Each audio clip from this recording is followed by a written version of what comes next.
আপনাদের অনেক অনেক শুভেচ্ছা ও ভালোবাসা জানিয়ে শুরু করছে অনুষ্ঠান আহরণ।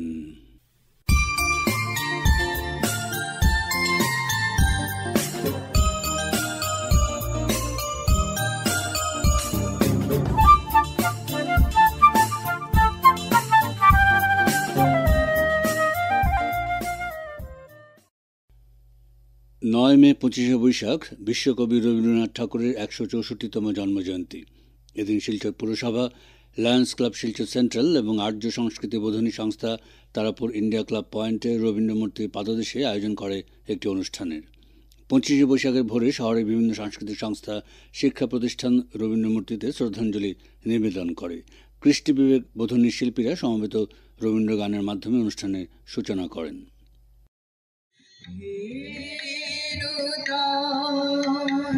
দেখা দিন কারবার জন্মের প্রথম শুভ হে তোমার প্রকাশ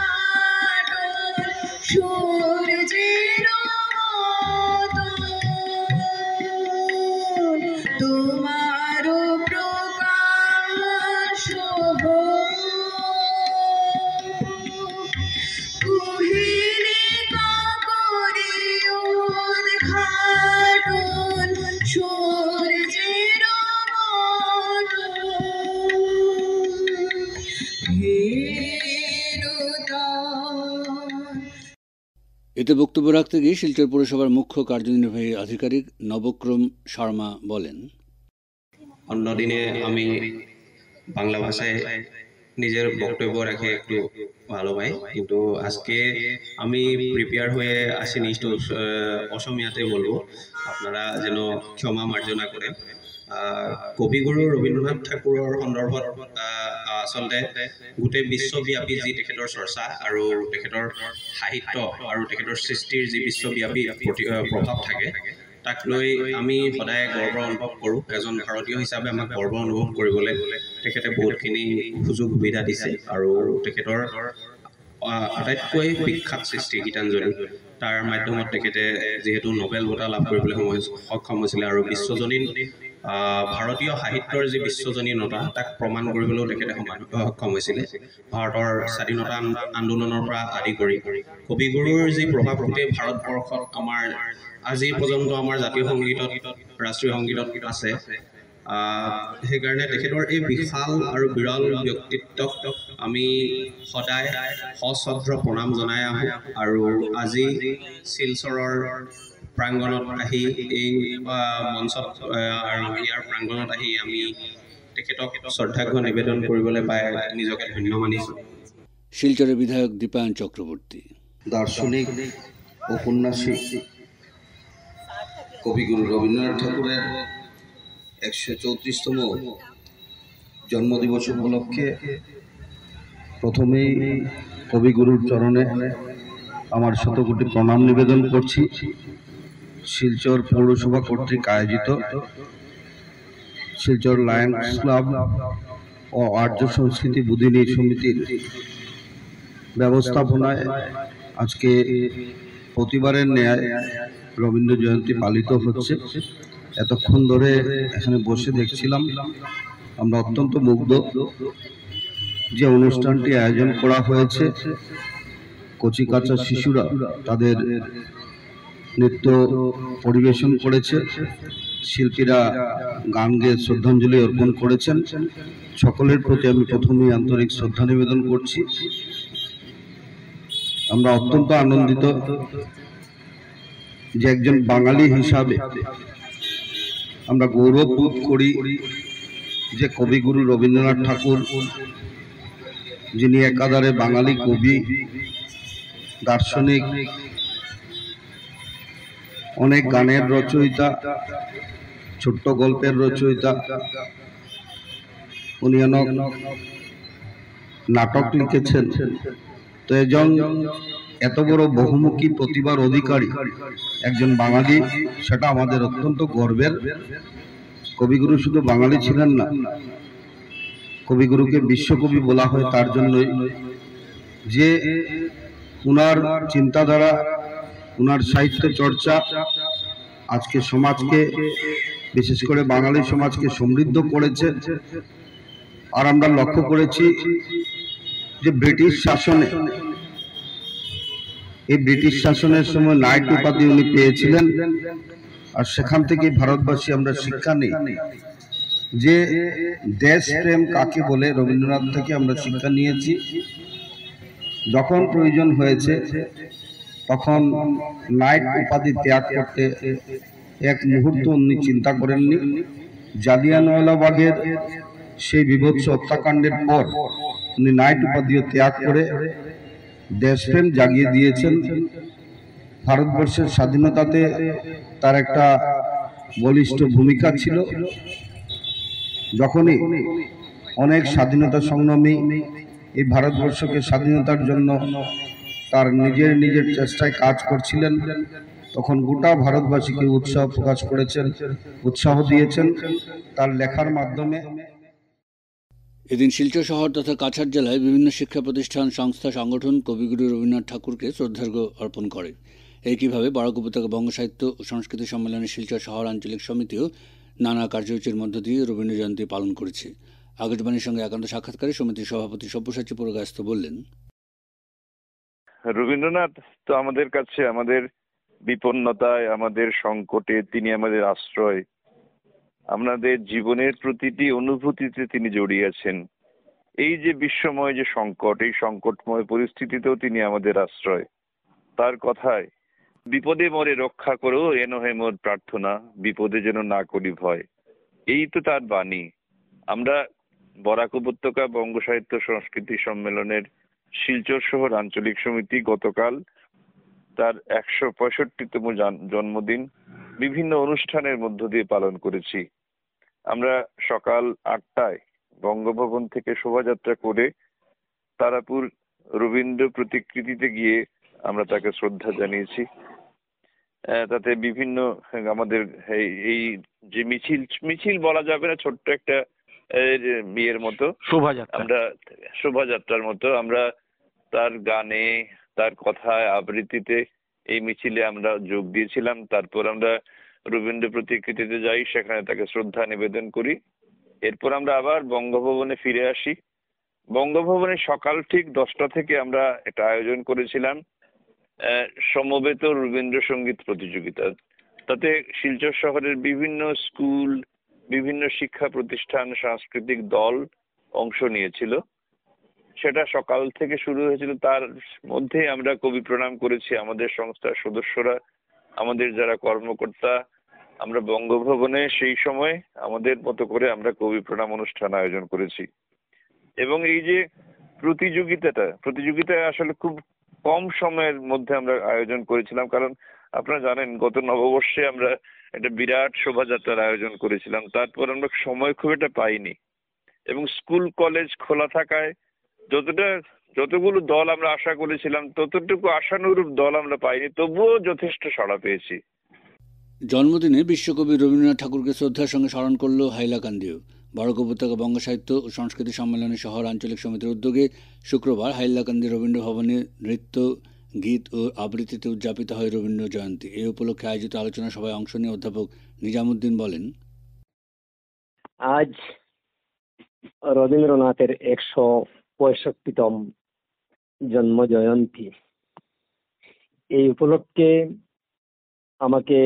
আমি অনুরোধ হয়েছি কিছু বলার জন্য। রবীন্দ্রনাথকে নিয়ে বলতে গিয়ে যে আমরা অনেকটাই দিশেহারা হয়ে পড়ি। দিশেহারা এজন্যই যে রবীন্দ্রনাথ এই বিশাল ব্যাপ্তি, যিনি একাধারে কবি, গল্পকার, ঔপন্যাসিক, নাট্যকার, প্রাবন্ধিক, ছোট গল্পকার, এবং আমরা সকলেই জানি তার চিঠিপত্রগুলো এক একটি সাহিত্যের সম্ভার হয়ে আত্মপ্রকাশ করেছে। এছাড়া রবীন্দ্রনাথ রাজনীতিজ্ঞ, রাজনৈতিক ব্যক্তিত্ব, যদিও তথাকথিত রাজনৈতিক ব্যক্তিত্ব ছিলেন না তিনি। রবীন্দ্রনাথ ডাক্তার রবীন্দ্রনাথ, এবং সর্বোপরি বিশ্বের মানুষের কল্যাণে নিবেদিত প্রাণ বিশ্বকবি রবীন্দ্রনাথ। এই যে রবীন্দ্রনাথ, সেই রবীন্দ্রনাথের সব দিকটা ছোঁয়া তো সম্ভবই নয়। স্বল্প পরিসরে এবং স্বল্প সময়ের মধ্যেই আমরা কিঞ্চিত আলোকপাত করার চেষ্টা করতে পারি। দেখুন, রবীন্দ্রনাথের সর্বপ্রথম পরিচয়, তিনি কবি, তিনি বিশ্বকবি, এবং তাকে গুরুদেব হিসেবে সম্বোধন করা হয়েছে। এই যে কবি রবীন্দ্রনাথ, তার কবিতার সত্তা, কবিতার ভাবনা বা কবি ভাবনা তার সর্বত্রই ছড়িয়ে ছিটিয়ে রয়েছে লেখনীর। আমরা যারা রবীন্দ্রনাথের জীবন স্মৃতি অধ্যয়ন করেছি, যে জীবন স্মৃতি রবীন্দ্রনাথ 50 বছর বয়সে লিখেছেন, এবং লিখেছেন তার জীবনের 25 বছর বয়স পর্যন্ত সময়ে তিনি যেগুলো লিখেছিলেন, সেই ভাবনা ব্যক্ত হয়েছে জীবন স্মৃতিতে। এবং জীবন স্মৃতি আমরা জানি সকলে 1912 খ্রিস্টাব্দে প্রকাশিত হয়েছে। আসলে জীবন স্মৃতিতে রবীন্দ্রনাথের কবি হয়ে ওঠার কাহিনী বর্ণিত হয়েছে। এবং এই জীবন স্মৃতিতে দেখব যে 1886 সালে রবীন্দ্রনাথের বিখ্যাত কাব্য কড়িও কমল, এবং কড়িও কমল পর্যন্ত তিনি লিখি, কড়িও কমল পর্যন্ত লেখার কাহিনী বিবৃত করে তিনি কিন্তু জীবন স্মৃতিকে আপাতত থামিয়ে রেখেছে। এবং সেই কড়িও কমলের যে বিখ্যাত দুটি লাইন আছে, চরণ আছে, যে মরিতে চাহি না আমি সুন্দর ভুবনে, মানবের মাঝে আমি বাঁচি চাই। ঠিক এই জায়গা থেকে এসে রবীন্দ্রনাথ জীবন স্মৃতিকে সমাপ্তি টানলেন। এবং পরবর্তী জায়গা, যেখানে রবীন্দ্রনাথের 1990 মানসী, 1994 সোনার তরী, 1996 চিত্রা, যেগুলো ঐশ্বর্য পর্বের কাব্য কবিতা বলা হয়। এবং তারপরে আমরা সকলে জানি যে 1910 তিনি গীতাঞ্জলি লিখেছেন, এবং 1913 তিনি নোবেল পুরস্কার লাভ করেছেন। এই পর্বগুলো ছাড়া রবীন্দ্রনাথ বলাকা পর্বে লিখেছেন, আর বিখ্যাত বলাকা কাব্য গ্রন্থের কথা জানি। রবীন্দ্রনাথ শেষের দিকে অসাধারণ সব বিষয়কে নিয়ে কবিতা লিখেছে। দীর্ঘ 80 বছর রবীন্দ্রনাথ জীবদ্দশায় তিনি জীবিত ছিলেন, এবং সেই সময়টাই তিনি কাজে লাগিয়েছেন বিভিন্ন সৃষ্টিকর্মের মধ্য দিয়ে। এছাড়া রবীন্দ্রনাথ তিনি উপন্যাস লিখলেন, গল্প লিখলেন, মানে ছোট গল্পের কথা বলতে চাইছি। তিনি লিখেছেন নাটক, তিনি লিখেছেন প্রবন্ধ। আমরা বিশাল রবীন্দ্র সাহিত্যের যদি ছোট গল্পগুলোর দিকে আমরা একটু আলোকপাত করে দেখব, যে বিবাহোত্তর সময়ে তার বাবা মহর্ষি দেবেন্দ্রনাথ ঠাকুর তাকে পাঠিয়েছেন পূর্ববঙ্গে জমিদারি দেখাশোনা করতে। এবং সেই জায়গায় জমিদারি দেখাশোনা করতে গিয়ে তিনি একটি নৌকায় চাপতেন, যার নাম ছিল পদ্মাবত। দিনের পর দিন, রাতের পর রাত তিনি সেই নৌকায় থাকতেন, এবং জমিদারি দেখার সঙ্গে সঙ্গেই প্রকৃতিকে খুব পাশে থেকে দেখেছেন, পূর্ববঙ্গের জনজীবনকে তিনি খুব পাশে থেকে দেখেছেন। এবং সেই অসাধারণ ছবিগুলো তার ছোট গল্প ধরা দিয়েছে। এবং ছোট গল্প বাংলা সাহিত্যে আগে ছিল না, ভারতীয় সাহিত্যেও ছিল না। স্বয়ং রবীন্দ্রনাথ এগুলো প্রথমেই নিয়ে এলেন। এবং রবীন্দ্রনাথের সেই ছোট গল্পের বিষয়গুলো যদি আমরা প্রত্যক্ষ করি, তাহলে দেখব যে একেবারে প্রান্তিক মানুষের কথা, সাধারণ খেটে খাওয়া মানুষের কথা, তাদের সুখ দুঃখের কথা, হাসি দুঃখের কথা, আশা নিরাশার দোলাচলতার কথা, বা সাংসারিক নানাবিধ সমস্যার কথা সেই ছোট গল্পগুলোতে ফুটে উঠেছে। আমরা একেবারে জাতীয় জীবনে আমরা প্রায় সকলে পাই যে পণ প্রথা, এটা জ্যান্ত সমস্যা। এবং সেই কথাটি রবীন্দ্রনাথ কিন্তু দেনা পাওনা গল্পে অনিন্দ ভাষায় অনিন্দ সুন্দরভাবে উপস্থাপন করেছেন। আমরা শাস্তি গল্পের যদি সেই ছিদাম এবং দুগিরাম রুইয়ের কথা দেখি, তাহলে দেখব সেই প্রান্তিক মানুষগুলোর যে যাপিত জীবনের মধ্যে দিয়ে সুখ দুঃখ লুকিয়ে রয়েছে, ব্যথা বেদনা লুকিয়ে রয়েছে, যেমন সমাজের প্রান্তিক মানুষের যে সমস্যা, সেগুলো তিনি অতি নিপুণভাবে অঙ্কিত করেছেন। একের পর এক গল্পে সেখানে দেখা দিয়েছে, গল্পে এগুলো দেখা দিয়েছে। আমরা শোভা গল্প দেখি, আমরা ছুটি গল্প দেখি, যেখানে প্রকৃতি থেকে বিচ্ছিন্ন হলে মানুষ কিভাবে মানুষের অপমৃত্যু ঘটে, তার আত্মার অপমৃত্যু ঘটে, আমরা সেটা ছুটি গল্পের সেই ফটিক চরিত্রের মধ্যেই আমরা দেখেছি। এছাড়া পরিণত লেখা অপেক্ষাকৃত যেগুলো আমি উদাহরণ দিতে পারি, সেখানে স্ত্রীর পত্র রয়েছে। সেখানে আমাদের সমাজে নারীকে কিভাবে দেখা হয় এবং আজ অবধি একবিংশ শতাব্দীতে দাঁড়িয়েও আমরা কথাগুলো বলতে ইচ্ছে হয় এই যে আজকে আমরা নারীর কতটুকু মূল্যায়ন করেছি, কতটুকু স্বীকৃতি দিয়েছি, সম্মান দিয়েছি। কিন্তু রবীন্দ্রনাথ সেই সময়টা দাঁড়িয়েই স্ত্রীর পত্র লিখেছেন। স্ত্রীর পত্র মৃণাল চরিত্রকে তিনি মৃণালের মতো একটি অসাধারণ বিশ্বনন্দিত চরিত্র উপস্থাপন করেছেন। এদিন হাইলাকান্দিতে সাঁকো কার্যালয়ে এই দিনটি উদযাপিত হয়। এতে বিভিন্ন অনুষ্ঠানের মধ্যে ছিল স্বরচিত কবিতা পাঠ, সাংস্কৃতিক সন্ধ্যা ও আলোচনা সভা। এ ব্যাপারে আকাশবাণীকে দেওয়া একান্ত সাক্ষাৎকারে সাঁকো কর্ণধার সুশান্ত মোহন চট্টোপাধ্যায় বলেন, আসলে রবীন্দ্রনাথ শুধু বাঙালি বা ভারতবাসী নয়, বিশ্ববাসীরই গর্ব। রবীন্দ্রনাথ এক মহাসমুদ্র, যার গভীরতা মাপা আমাদের পক্ষে কোনোভাবেই সম্ভব নয়। বিশেষ করে রবীন্দ্রনাথের সাহিত্যের বিভিন্ন দিক যেভাবে তিনি রেখে গেছেন আমাদের জন্য, তা অনন্তকাল পৃথিবীর বুকে জল জল করে উচ্চারিত হবে। আজকের এই অনুষ্ঠানে রবীন্দ্র স্নেহধন্য ডক্টর তারাচরণ রাস্তোগী মহাশয়ের জ্যেষ্ঠ পুত্র রবীন্দ্রনাথ কাশ্যপ মহাশয় ওনার জীবনের রবীন্দ্রনাথের বিষয় নিয়ে অভিজ্ঞতার কথা বলতে গিয়ে বলেন যে তিনি 1973 খ্রিস্টাব্দে লখনৌতে গুয়াহাটি থেকে বাসিয়া দলকে নিয়ে সেখানে গিয়েছিলেন। তো সেখানে যাওয়ার পর যে তিনি দেখলেন যে সেই অনুষ্ঠান স্থলে যতক্ষণ পর্যন্ত রবীন্দ্রসঙ্গীত বাজছিল বা রবীন্দ্রসঙ্গীত চলছিল, ততক্ষণ পর্যন্ত আমাদের জাপান, লন্ডন আদি বিদেশিরা সারাক্ষণ দাঁড়িয়ে থেকে রবীন্দ্রনাথকে শ্রদ্ধাঞ্জলি জানিয়েছিলেন। এই যে রবীন্দ্রনাথ, উনি আসলে বিশ্বের একজন গর্বিত করার মতো ব্যক্তিত্ব। রবীন্দ্রনাথকে ছাড়া আমরা বাঙালিরা যেমন পরিচয়হীন, তেমনি ভারতীয়রা পরিচয়হীন। আসলে রবীন্দ্রনাথ সার্বজনীন, বিশ্বজনীন। তো আজকের এই দিনে আমি বলবো রবীন্দ্রনাথ যে শুধু ছিলেন একজন কবি বা নাট্যকার তা নয়, রবীন্দ্রনাথ একজন খুব ধরনের সাধকও ছিলেন। তার বিভিন্ন জ্ঞানে এবং গানে দেখা গেছে তিনি আধ্যাত্মবাদকে তুলে ধরেছেন। তার একটি গানে এক জায়গায় তিনি লিখেছিলেন, শুধু ধুলা শুধু চাই, মূল্য তার কিছু নাই, মূল্য তারে করো সমর্পণ। এই যে দুটো গানের কলি, সেই কলি থেকে জানা যায় যে রবীন্দ্রনাথ কত ঊর্ধ্বে গিয়ে আধ্যাত্মবাদ চিন্তা করেছেন।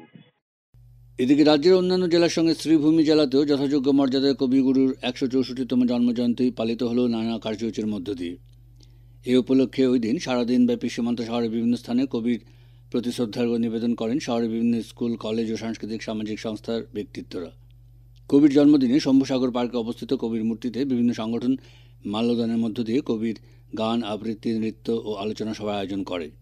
রবীন্দ্র সদন মহিলা মহাবিদ্যালয় সাহিত্য ও সংস্কৃতি কোষের উদ্যোগে আয়োজিত কবি প্রণাম অনুষ্ঠানের আহ্বায়ক ডক্টর রাজদীপ চন্দ্র অনুষ্ঠানের উদ্দেশ্য ব্যাখ্যা করে বলেন, প্রতিবারের মতো এবারও রবীন্দ্র সদন মহিলা মহাবিদ্যালয়ে রবীন্দ্র জন্ম জয়ন্তী আমরা উদযাপিত করছি। দিনটি পালনের মধ্য দিয়ে রবীন্দ্রনাথ ঠাকুর সঙ্গীত, সাহিত্য ও বিদ্যাচর্চার মধ্য দিয়ে যেভাবে দেশ ও জাতিকে সমৃদ্ধ করেছেন সেই দিকগুলো তুলে ধরা হবে। রবীন্দ্রনাথ ঠাকুরের স্বদেশ পর্যায়ের সঙ্গীতগুলো দেশবাসীকে জাতীয়তাবাদী ভাবনায় উদ্বুদ্ধ করেছে এবং একই সঙ্গে কবির নাইঠুর ত্যাগ উনার দেশপ্রেমের ভাবনাকে তুলে ধরেছে। সাহিত্য রচনার ক্ষেত্রে জাতীয়তাবাদ ও দর্শনের অভূতপূর্ব সমন্বয় ঘটিয়েছেন কবি। আজকের প্রজন্মকে সাহিত্য ও সংস্কৃতি মনস্ক করে তোলা এবং তাদের মধ্যে জাতীয়তাবাদী ভাবনার বীজ বপন করার মধ্য দিয়েই এই অনুষ্ঠানের যথার্থ সার্থকতা নিহিত। এই মহিলা মহাবিদ্যালয়ের গ্রন্থাগারে রবি ঠাকুর কেন্দ্রিক অজস্র গ্রন্থ রয়েছে, যেগুলো পড়া এবং অনুধাবনের মধ্য দিয়ে ছাত্রীরা তাদের ব্যক্তিসত্তা গঠনের সুযোগ পাবে। আগামীতে এই মহিলা মহাবিদ্যালয়ে একটি রবীন্দ্র চর্চা কেন্দ্র স্থাপন করা হবে এবং এটিও ছাত্রীদের বৌদ্ধিক বিকাশের ক্ষেত্রে যথার্থ গুরুত্বপূর্ণ ভূমিকা পালন করবে বলে আমরা আশাবাদী। ছাত্রীদের কাছে এই আবেদন রইল যে রবীন্দ্র চর্চার মধ্য দিয়ে তারা নিজেদের জীবনকে গঠনমূলক ও সৃজনশীল করে তুলবে। বিশ্বকবির 164তম জন্ম জয়ন্তীতে কবির করকমলে শ্রদ্ধার্ঘ্য নিবেদন করে মণিমুক্তা বিদ্যা মন্দিরের ছাত্রছাত্রীদের পরিবেশনায় কবির গান ও জীবনী পাঠের অংশবিশেষ। রবীন্দ্রনাথ ঠাকুরের দেশপ্রেম। বাংলার রবি, ভারতের কবি, বিশ্বের সুমহান ছবি। বিশ্বজুড়া যার খ্যাতি, কবিতা, গল্প, নাটক, উপন্যাস, প্রবন্ধ লিখে বাংলা সাহিত্যকে সমৃদ্ধ ও সুশোভিত করেছেন যিনি, সেই রবীন্দ্রনাথের অন্তরে ছিল মাতৃভূমি। ভারতবর্ষের গভীর ভালোবাসা তার জীবনের বিভিন্ন ঘটনার মধ্যে পরিচয় পাওয়া যায়। 1861 সনে রবীন্দ্রনাথ যখন জন্মগ্রহণ করেন, তখন ভারতবর্ষে ইংরেজ রাজত্বের সূর্য মধ্য গগনে।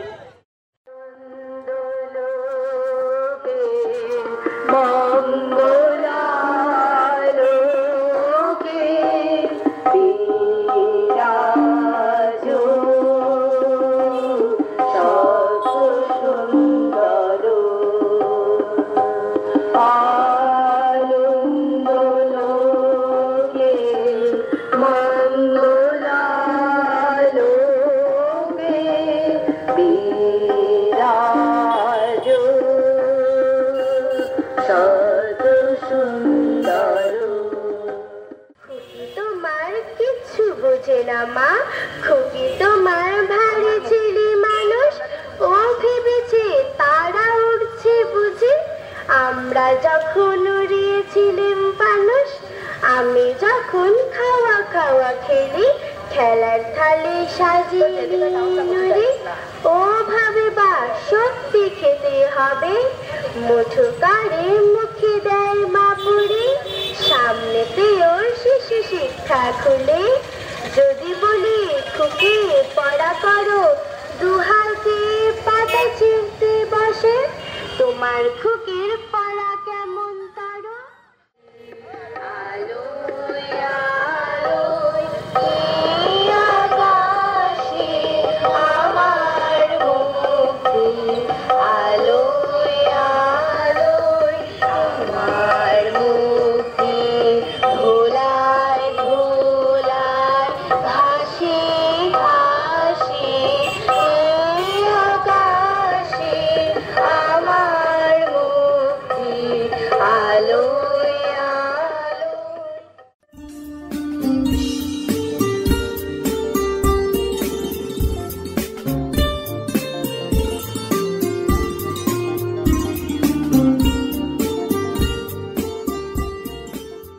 শ্রোতা বন্ধুরা, আহরণ আজ এখানে শেষ করছি। আপনাদের সঙ্গে আবার কথা হবে আমাদের আগামী অনুষ্ঠানে। আপনারা ভালো থাকবেন এবং অবশ্যই সুস্থ থাকবেন। এবারে বিদায় নিচ্ছি, তবে তার আগে জানিয়ে দেব, উপস্থাপনায় ছিলাম অনির্বাণ জ্যোতিগুপ্ত, শব্দগ্রহণ করেছেন রতন দেব, রাহুল কান্তি দেব, জসীমউদ্দিন লস্কর ও নবেন্দু দাস। অনুষ্ঠান সম্পাদনায় ছিলেন অভিজিৎ নাথ এবং প্রযোজনা হিতব্রত ভট্টাচার্য।